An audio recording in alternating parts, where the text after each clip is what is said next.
So I've already predetermined the height of the chair rail.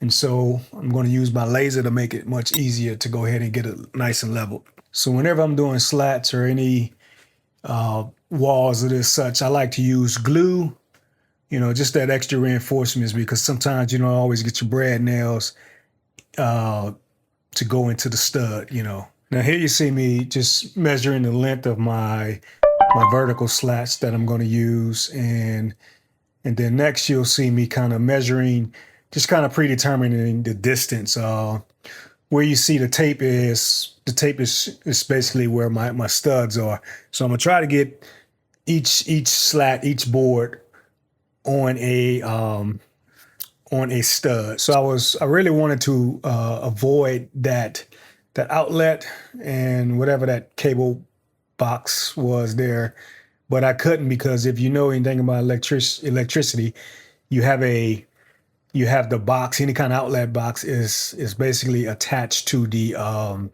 to a stud. And if you notice, I'm always using my stud finder, because whenever I put slats on the wall, especially if it's going vertical, well, horizontal, it's I want to try to get it into that stud. So getting into that stud is going to hold it down.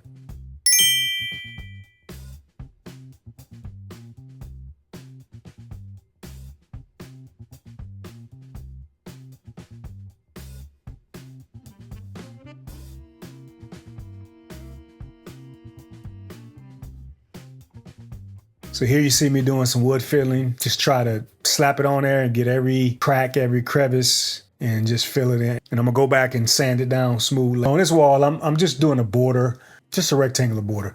But I'm not gonna bring the slat all the way down to the bottom to the floor. I'm actually using just a piece of scrap. It's actually gonna be the same size of my baseboard, if you will. And so that's where I'm going to bring that bottom horizontal slant down. So I'm kind of using it as a guide. And once I get it nice and boxed off, then I can remove that piece of scrap baseboard. Here you see me putting the finishing trim border on this. I'm gonna just call it the display shelf. I actually changed it from the previous video. I like this one better, actually, because it's wood. The other one was plastic, that PVC. I don't really like PVC. Not that's for trim. And once again, I'm going to use my wood filler and fill in all of those cracks and brad nail holes. And don't forget to caulk. Oops, y'all see my blade fall off. Make sure your blade is on there, right? Locked in.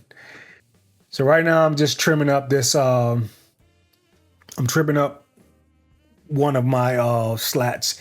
And that's because I know where my baseboard is going to go. And how do I know that? Is because I have some scrap flooring at the bottom. So I'm just basically sliding the scrap baseboard underneath and making sure it's, going in there pretty snug. I'm going to put that on last. But when I lay down the floors, then, I'll put the final baseboard on the bottom. So this is actually one of the pieces I'm going to use. And I'm going to use another shorter adjoining piece to it. But like I said, I'm not going to actually fix this into the wall yet, because I'm going to wait until I lay down the floors. But I want to make sure it's nice and tight, nice and snug. And there you can see the scrap wood, the scrap flooring. This is the same style flooring, so it's going to be the same height. All right, so now I'm preparing myself for the texture. All right, so to mix up the texture, basically you're using 1 part drywall mixed compound and water. I just basically put a piece of cardboard up, and I just want to do a little test spray to see how bold and thick I want it to go on before I actually spray it on the wall. So it looks good. So it's the first section, and basically I was taught to go in small circular motions and just kind of get it on there nice and good. Don't worry about messing up. So when you mix it, you want it to be kind of like a milkshake. So if you think of a milkshake, that's how loose or thick you want it to be. So I say wait about 30 minutes for the texture to dry. You don't want it to completely dry. And the reason why you don't want it to completely dry is because you need to go back and level off the texture. Now this is something I should have done earlier.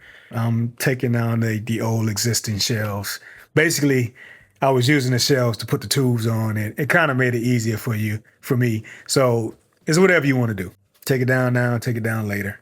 So to get these shelves off, you have to take your blade and basically score the edges to basically where the shelf meets the wall. You want to break up the caulk so it'll be easier to come off. So as I was taking it down, I kind of ripped off some of the previous texture from that on that wall. So basically I'm just going to take some compound, some mud, and I'm going to just slap some on there and smooth it out.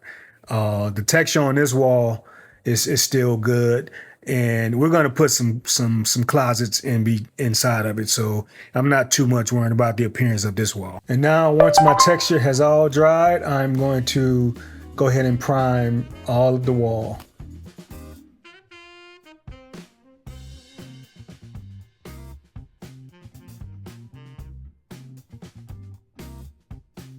I'm also going to put a little primer on that border wall where I put the wood filler.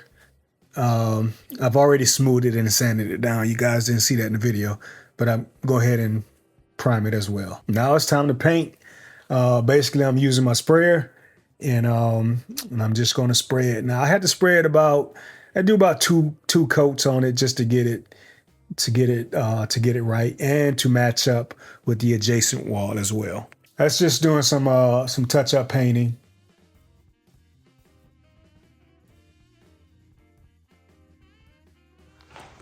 This is a little sidebar BTS of me coming in and seeing my husband's work after today.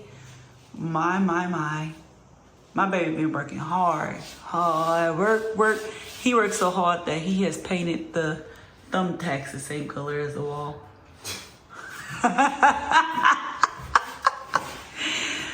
I'm so excited, y'all. Like, y'all get to see all the behind the scenes stuff, but my baby's been working hard for like this entire week. This has been days, this has been months of hard work and dedication. I mean, my baby putting together a plan in my head. Now I'm going to paint the edge of the ceiling. Basically, I've taped it off, and I'm going to paint the edge because I'm going to eventually do the entire ceiling. And the reason why I'm going to do that, I just want to see some consistency.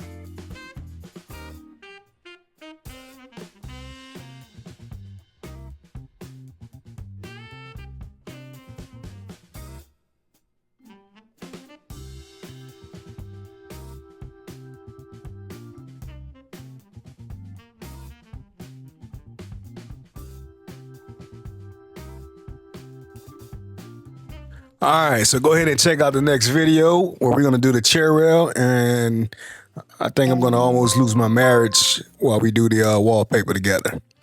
So tell me what you think on this video. Don't forget to like, share, and subscribe.